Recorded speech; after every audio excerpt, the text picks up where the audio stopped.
नमस्कार, times of Swaraj में आप सबों का स्वागत है और मैं हूं संतोष सिंह। और आज हम टाइम्स ऑफ स्वराज में चर्चा करने जा रहे हैं कि बिहार के डीजीपी आर.एस. भट्टी की विदाई लगभग तय हो चुकी है।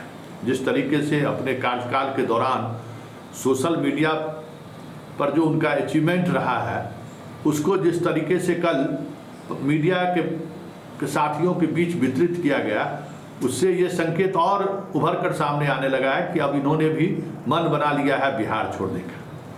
वैसे बिहार के लोगों ने इन पर बहुत भरोसा किया था। हमें लगता है कि बहुत कम ऐसे डीजीपी हुए हैं जिन पर लोगों ने इस तरीके का भरोसा किया। हालांकि वो भरोसे पर कितना खरे उतरे, आर.एस. भट्टी खुद अपने दिल से पूछ लें, क्योंकि बिहार तो निराश है। और बिहार इस कदर निराश है जिसकी कल्पना शायद भट्टी को नहीं हो, क्योंकि उन्होंने तो पब्लिक से मिला ही नहीं। पब्लिक से अगर वो मुलाकात की होती तो उन्हें शायद लगता कि बिहार के लोग आज भी उनको किस दृष्टि से, किस सम्मान के साथ देखते हैं। खैर, विदाई का वक्त है और इस वक्त में कुछ भी ऐसी बातें अब कहने की ज़रूरत नहीं है। जो बात गई सो बीत गई। याद रखेगा बिहार के किसी ऐसे अधिकारियों पर एक उम्मीद, जब डीजीपी बनाया गया था तो एक उम्मीद की किरणें जगी थी कि चलिए बदलाव देखने को मिलेगा। लेकिन बदलाव तो दूर, जिस संक्रमण के दौर से पूरा पुलिस महकमा और बिहार की जनता इस दौरान, इनके कार्यकाल के दौरान गुजार लिया, ये समझिए कि बहुत बड़ी बात है। हर कोई सशंकित रहा इस दौर में। जिस तरीके से खुला पुलिस की गुंडागर्दी जारी रही, कोई नियंत्रण नहीं रहा। मतलब इस तरीके का नियंत्रण विहीन पुलिस महकमा 2005 से हम लगातार पुलिस मुख्यालय को देख रहे हैं। कभी हमने इस तरीके की चीज़ें को नहीं देखा, किस तरीके से नियंत्रण विहीन हो जाए। कोई नियंत्रण नहीं, पुलिस मुख्यालय भी नियंत्रण विहीन, थाना भी नियंत्रण विहीन। मुख्यमंत्री मानसिक तौर पर उस हालात में नहीं रहे कि उन तक वो बातें पहुँचे भी, वो भी नहीं हो सका। मुख्यमंत्री के आसपास के जो अधिकारी थे, वो अधिकारी भी सिर्फ अपने लोगों की पोस्टिंग कैसे हो जाए, इसी लॉबिंग में लगे और इसी लॉबिंग की वजह से विवाद भी हुआ। बेहतर पुलिसिंग हो, इसको लेकर इनके कार्यकाल में कुछ ऐसी चीज़ें हुई भी नहीं। हो सकता है कि इनको भी उस तरीके से फ्री हैंड काम करने को नहीं दिया गया हो।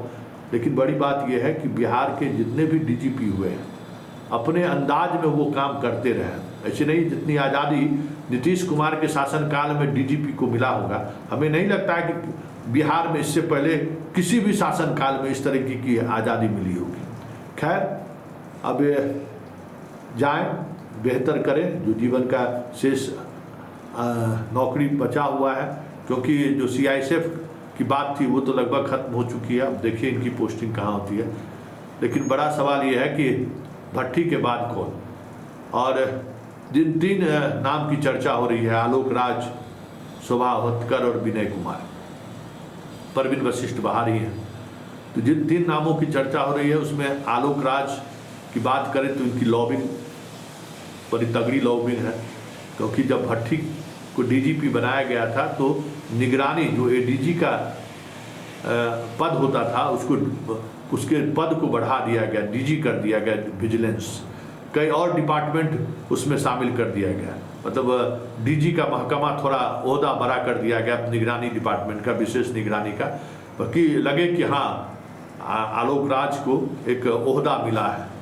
हालांकि अभी भी इस दौर में है कि उन्हें DGP बनाया जाए। और लॉबिंग भी बड़ी तगड़ी है। प्रशासनिक सेवा में जो अधिकारी मुख्यमंत्री के आसपास हैं वो लॉबिंग कर रहे हैं। हाँ, एक लालू यादव से करीबी होने का दंश उस बार भी इन्हें झेलना पड़ा था। हमें लगता है कि इस बार भी इन्हें झेलना पड़े। वैसे जिस तरीके से निगरानी डिपार्टमेंट को थोड़ा डेवलप करके उसके पदों की वरीयता को बढ़ाकर जिस तरीके से इनको बैठाया गया, ऐसे में नहीं लगता है कि मुख्यमंत्री इनके नाम पर चर्चा कर रहे होंगे या सोच भी रहे होंगे। फिर बात शोभा अवतकर की आती है। शोभा अवतकर एक दौर में लोग निराशा हासिल हुआ है भट्टी को देख के, तो अब हमें नहीं लगता है कि शोभा अवतकर का भी नाम रहा है, काफ़ी नाम रहा है। लेकिन अब नाम के सहारे अब भरोसा करना थोड़ा मुश्किल है। बिहार के लोगों का भरोसा टूटा है कि एसपी के रूप में और डीजीपी के रूप में बहुत कुछ एकदम कंट्रास्ट कैरेक्टर देखने को मिल रहा है। ऐसे में शोभा अवतकर को लेकर वो उत्साह नहीं है। हाँ, एक नाम है जिसको लेकर लोगों तक वो मैसेज ना हो, लेकिन जहाँ तक हम पुलिस मुख्यालय को देखे हैं, जहाँ तक पुलिस मुख्यालय के पदाधिकारियों के बारे में हमें जो जानकारी है, द बेस्ट चॉइस अभी मुख्यमंत्री के पास विनय कुमार है। विनय कुमार के पास 2005 से लेके हाल के दिनों तक पुलिसिंग क्या एकदम सीधे पुलिसिंग जो होता है पब्लिक से, एसपी से, थानेदार से, वो उस पुलिसिंग को उन्होंने जिया है।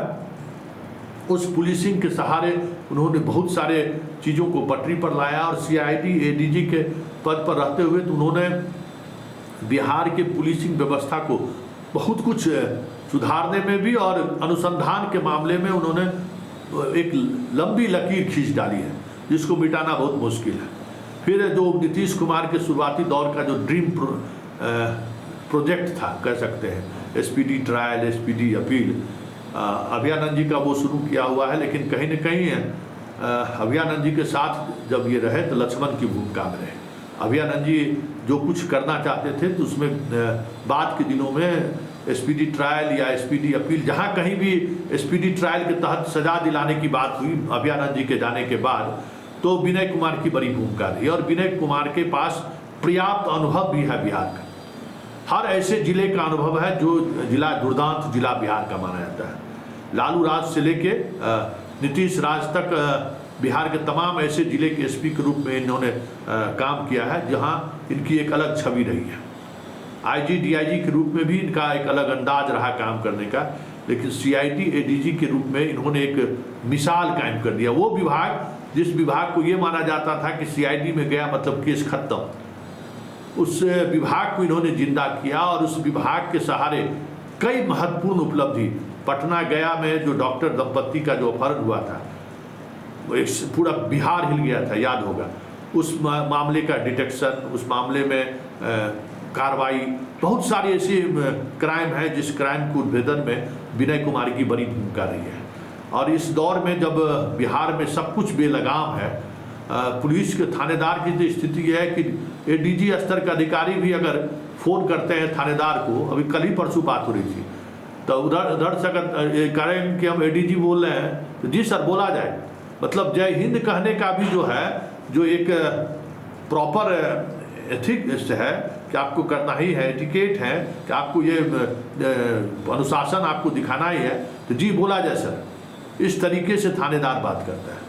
तो विनय कुमार अगर 2 वर्ष तक बिहार के डीजीपी रह गए, हमें लगता है कि थाना स्तर तक काम करने वाले पुलिस अधिकारियों को समझ में आ जाएगा, जो 2009 बैच से जितने सब इंस्पेक्टर बहाल हुए हैं, जितने लोग इंस्पेक्टर में प्रमोट हुए हैं, जितने थानेदार हैं, 2 वर्ष अगर ये डीजीपी रह गए तो उनको समझ में आ जाएगा कि डीजीपी क्या होता है और पुलिसिंग क्या होती है, और लोगों से मिलना, लोगों से व्यवहार करना क्या होता है, ये सारा कुछ हमें लगता है कि विनय कुमार अगर डीजीपी बन गए तो वो चीज़ें समझ में आ जाएगी। इसलिए हमें लगता है कि मुख्यमंत्री के सामने सबसे द बेस्ट चॉइस अगर कोई है तो वो विनय कुमार है।